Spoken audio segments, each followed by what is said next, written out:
Quay in Part 2, Reverend. 3:20 in the morning, West Coast time. Continuation, June 6, 2024. Where were we at? Oh, yeah, Ecclesiastics 1. I was trying to get the newer international version on this thing because the King James Version was driving me a little crazy. Sorry, I grew up under that thing, so what the hell. But why is it? Oh, okay, hold it. In the words of the preacher, son of David, the king of Jerusalem, vanity of all vanities, says the preacher, vanity of vanities, all is vanity. What profit hath a man from all of his labor in which he toils under the sun? One generation passes and another generation comes, but the sun abides forever. Sun also rises, sun also goes down, and hastens to the place where it rose, when it goes towards the south, and turns around to the north, when it whirls about continually, and comes again on its circuit. All rivers run into the sea, yet the sea is not full. To the place from which the rivers come, there they return again. All things are full of labor, man cannot express it. Eye is not satisfied with seeing, nor the ear filled with hearing. Okay, well, this. I was trying to get to the. Oh, good lord. That's it. I'm sticking with the others. I'm sorry. Some things that just kind of drive me crazy a little bit, especially when they're trying to do some remodeling and trying to. Oh, they're going to be doing it that way, aren't they? I should have been just taking out the old Bible on this one anyway.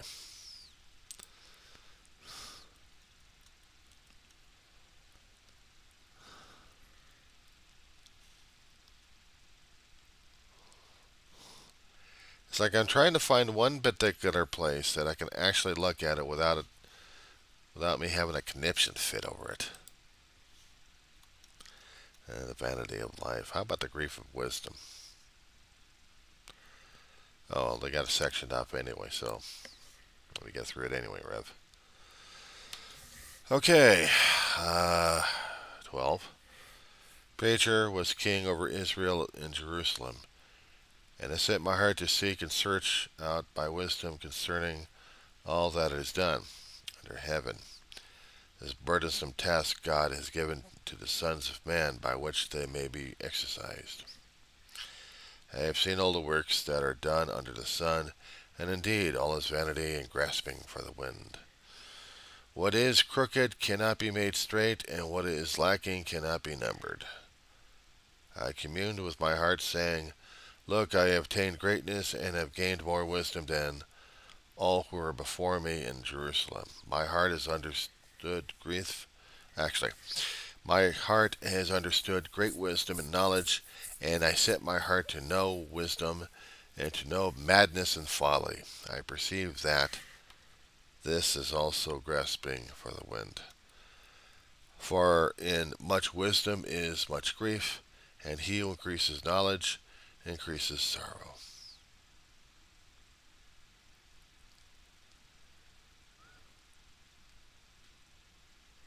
You know, if I happen to look at one particular section over here, it's like ignorance is bliss.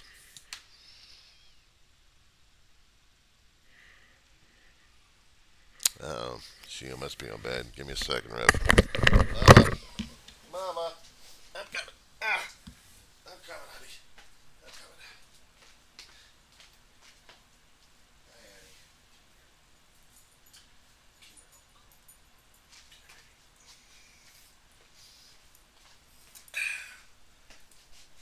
Yeah, I hear you, girl. I hear you. I hear you. Oh, tell me something I don't already know. I like to go back to bed and sleep myself. But I had to get this off my chest. And you, all right. You're safe. You're safe, honey. You're safe. Yeah, you are. Yes, you is. I know. I'll put you down. I'll put you down. I'll be boogie. So, okay. It's downstairs. Get some water, Mama. It's fresh. I know. I'm going to go to bed shortly.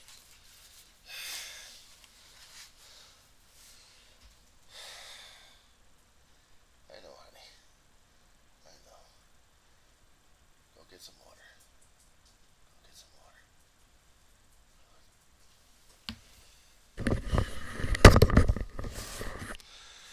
Even when I get up in the middle of the night or wee hours of the morning, she's wondering where I am.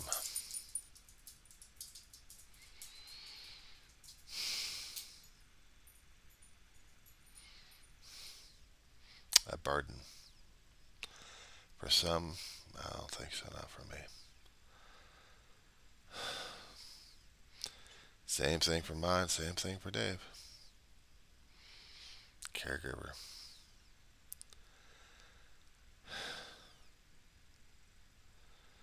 We learned the universe and we discovered that the universe is a hell of a lot more than what we could take in, so why are we doing the grief?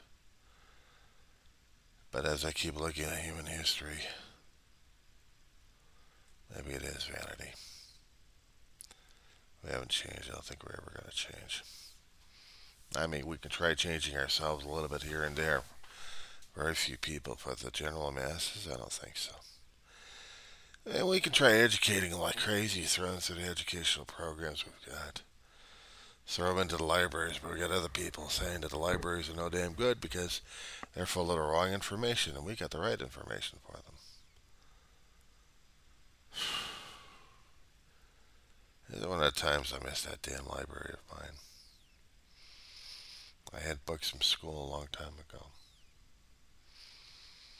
I had poems and essays from English, Scottish, Irish authors. I feel like the Library of Alexandria got burned down and has very few scraps to offer people left and right. Maybe I share the same sentiment with it. Reveled in knowledge. Reveled in everything else. Maybe that was vanity of me. And maybe in that way I feel like the Library of Alexandria. You get the book knowledge of everywhere until once vanity, pride, ego. Now I try to rebuild with what scraps I've got left. It was a textbook I wish I had.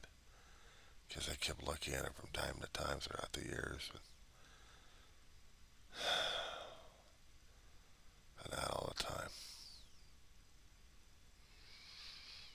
Not all the time. Poems meant a thing. They tell stories. Artistic impressions, expressions. Things that would motivate people. Things that would bring interest to others with thirst. And that's the one thing concerning about it. I say it's grief. If that's the case, how come we're so thirsty for it? We're so thirsty for our own self-awareness. I do a hell of a lot of recordings on my cell phone for the audio. Sometimes I get into this deep stuff. They're not as heavy as I should be on the videos, but because it eats up so much room. Flash drives are getting more expensive these days. But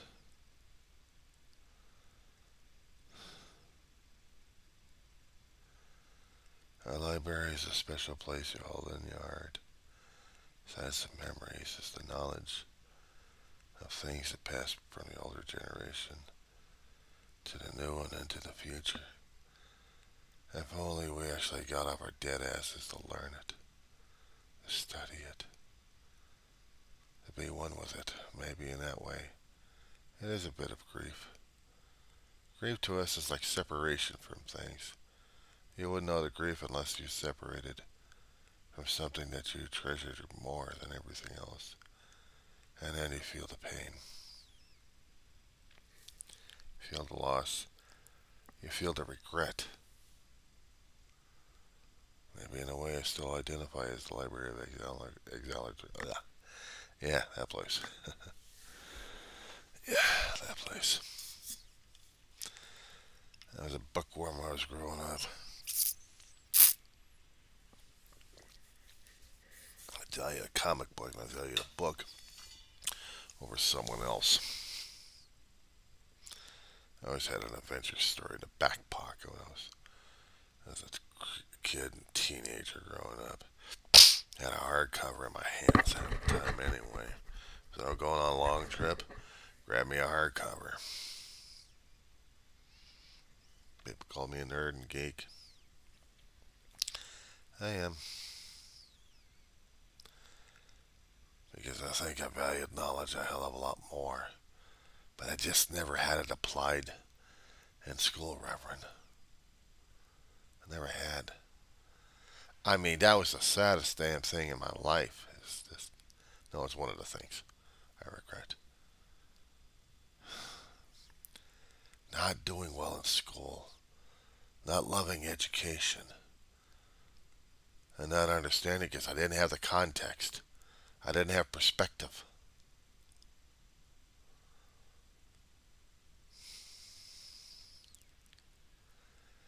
I read the books for escapism.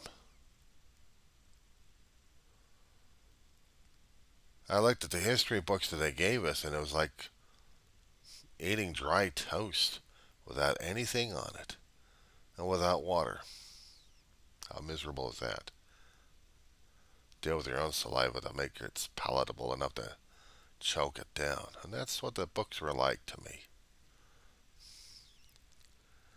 Those are textbooks regarding science, regarding biology, and regarding U.S. history, but not much on the authors out there.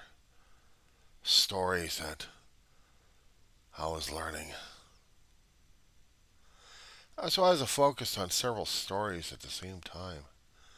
One story I could never try to find, or if I could, I would get it again. There was a story about this one guy who dreamed two realities. One reality was like a 1940s, 50s technology. The other one was far future. The one back in the 40s or 50s genre, you know, he may have been in love with this one woman, but things were a little cold.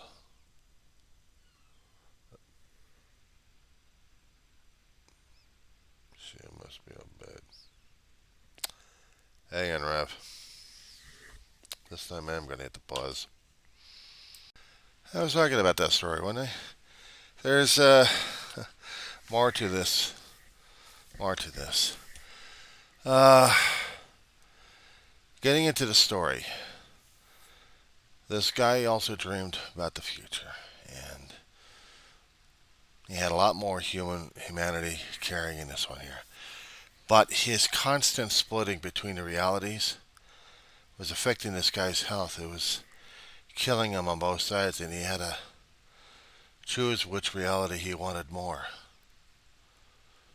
Both seemed to be equally wanting him, but he wasn't feeling as if he should have belonged in the older world, but in the newer world. So in the end, he picked that one. These kind of stories, I had a science fiction teacher in high school. Gave us these printouts. I wish I'd kept that one. It kind of reminded me of me sometimes. I identified myself with the guy. I did. If that was going to be another world for me to get into, it was going to be the dream world, and if that was a reality, I was going to stick with it. I was going to be dealing with the reality I had. But I was dealing with alternate ideas. Program I was in was a pre-college program called School Within a School. Something my mother thought I wasn't ready for yet. But actually did prep me for a little bit of it anyway. Going into the regular college, I just didn't. I don't know what the hell I lacked, but I couldn't get it for 2 years. because the GPA wasn't up there, and some of the classes I got, I didn't do so well in the things, and I wish I had. But 30 years kicking my ass in full-time jobs and other jobs. I kind of got myself discouraged. Well, after Maud died, my brother and I got convinced by one guy to say, well, why don't you go back to school if you're not doing anything else much except raving and coming over here to meeting halls. It was the only way for us to stay sane and sober during that time anyway, so what the hell. So, go to school. Dave couldn't keep up, but I am.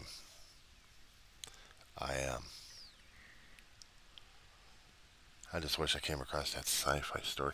I knew about Aldous Huxley, Brave New World. Seen the show, couldn't get it. Well before I read the book. And then when I read the book, I'm like, is that what it's about? And some of the stuff about class being born out of a test tube, born in different social classes, not over the head. But they talked about the soma. Oh, God. That I identified more with. Special type of drug that they would get high on all the damn time or just wasted. But this was everyone's drug of choice, wasn't it? No one had to burp my ass because of the medical establishment. Long stories on those damn things. And then you had 1984, George Orwell. Heard so much about the thing, I never read the book, and I wish I had. People would be talking about Catcher in the Rye. I read it. Salinger was a hell of a writer during that time, but I'll tell you, he pissed off a hell of a lot of people. And how about Mark Twain? Heard about him so much growing up. Never read the book. Wish I had. No, I had to read Star Trek books. I had to read mystery novels. Alice Peters. Alice Peters wrote the story of Cadfael. There was like 13, 14 books on this guy. Medieval monk who solves murders. He used to be a crusade warrior, and then he decided to change it all to God. God, worship God. Be a Benedictine monk. And then, in the stories, it was based off of similar stories of England's Civil War, of how the houses kept fighting against each other. The Empress Maud against Richard or another guy, I guess. Oh yeah, hell of a writer. I loved it. Watched the series, watched the shows. I got into the English stuff. When they say you increase knowledge, you increase sorrow. Yeah, well, when you start losing the knowledge, maybe that is part of sorrow right there. Ecclesiastes 18. It's just right there. But unless you got a mindset to understand that one, it goes over the head. Maybe it's pride, maybe it's ego, maybe it's something else. But that's the thing. I guess maybe that's also at times a thief, in a way.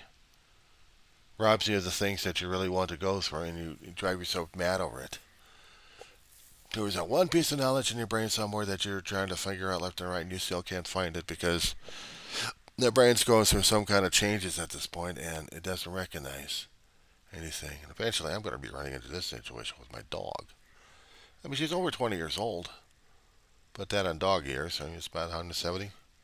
Oh, actually 140 years. But she is an old fart. A lovely old fart for an old dog. She still has spunk. So she's not giving up on life itself. She just sometimes has a problem with it. But as for me, I don't know, just kind of, I don't know, it's talking about the D-Day, talking about the remembrances, talking about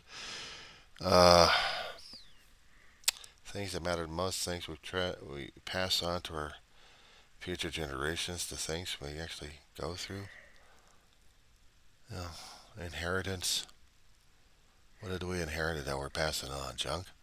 Or is it memories, time, perspective, history? Is that also part of Ecclesiastes? I don't know. I hope not. But that also floats around that idea. He who increases knowledge increases sorrow. Why? Because we're more aware of how important knowledge is. Do we happen to lose it? It robs us. Or maybe the things that we value the most that we thought, and we lose them. Does that hurt? Well, yeah. Especially if I put the importance on physical items. But if you happen to put it on knowledge base, if it's just pure knowledge, is that enough? Should that be enough? I'd come across writers in different medias all the time, and sometimes this thing pops up every so often.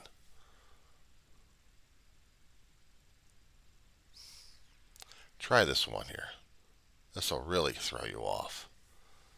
You ever heard of the show Space 1999, Season 1? Ring around the world, ring around the moon. If you've got Amazon, it's out there.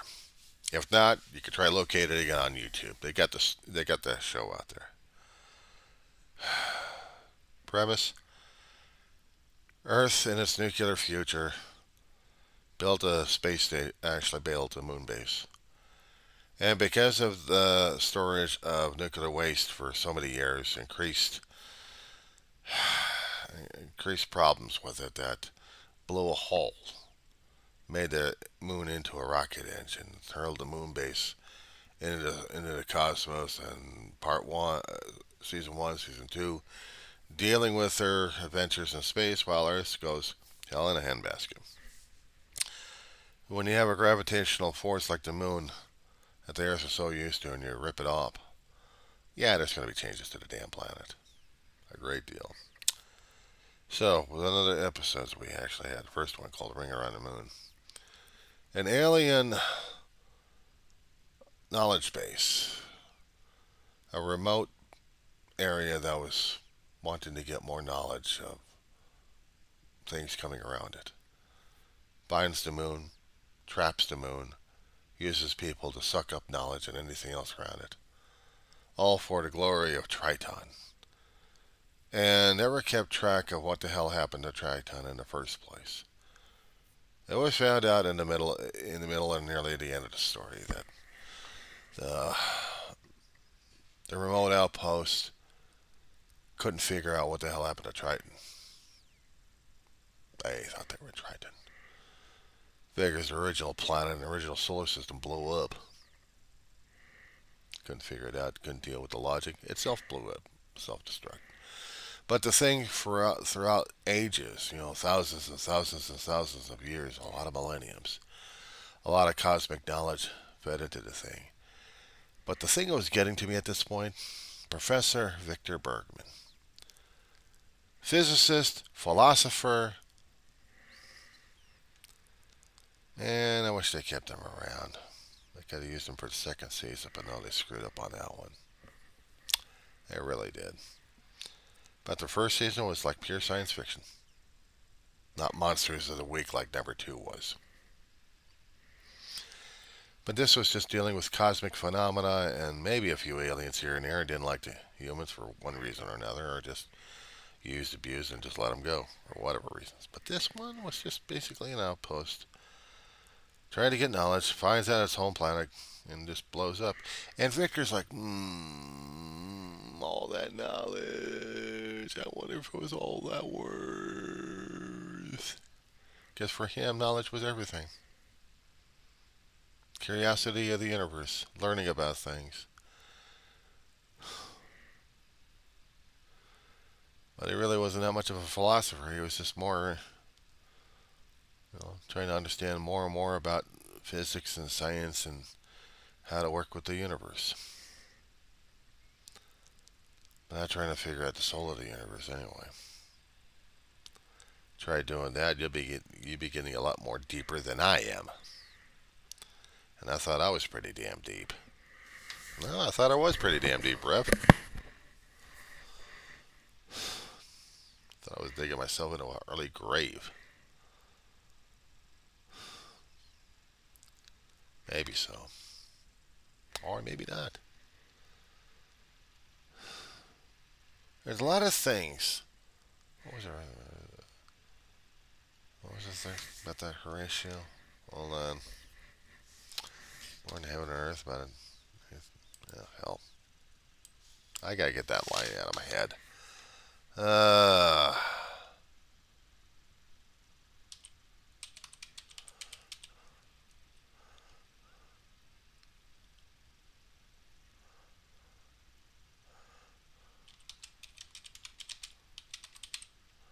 Hamlet. That's what I thought. Damn. Okay. What was that at? Shakespeare?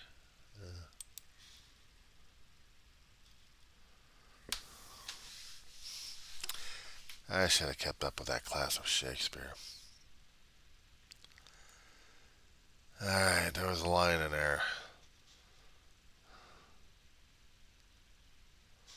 Alright, I gotta find that one.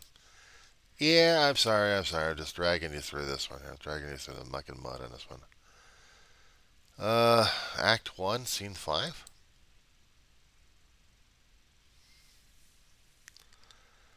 I really gotta get me the books of Shakespeare. PDF files on that one. Okay, Act 1, Scene 5.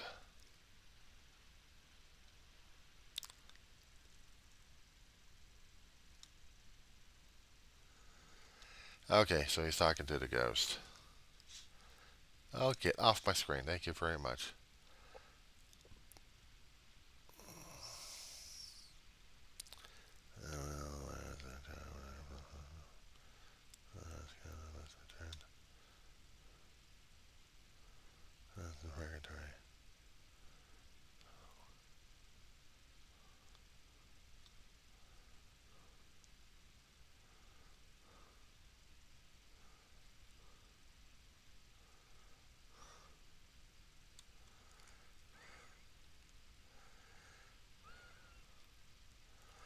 In Hamlet, he's driven crazy by the ghost who wants him to do murder.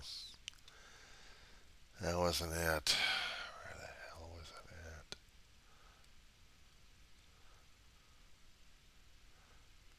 I was trying to find that line.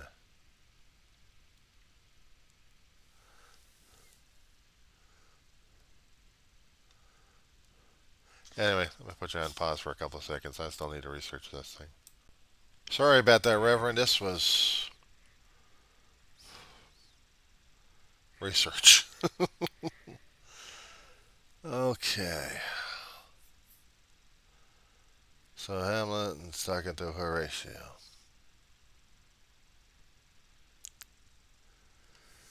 Okay, what's that old monk? Okay, the English version of it, not the other stuff. But, well said, old mole. Can't work it here so fast. A worthy pioneer. Once more removed good friends. Translation. That's right, old mole. Can you really move through the dirt so quickly? What a miner you are. Oh, day and night. But this is wondrous strange. Translation. Oh, by God, this is incredibly strange. Here we go. Here we go. Getting into here now. Okay, and therefore, as a stranger, give it welcome. There are more things in heaven and earth, Horatio, than are dreamt of in your philosophy. But come here as before. Never so help you mercy. How strange or odd, so as I bear myself, as I perchance here thereafter shall think me to put an antic deposition on. Okay, translation. So welcome it like a stranger, Horatio. There are more things in heaven and earth than you can dream of with all your scientific learning.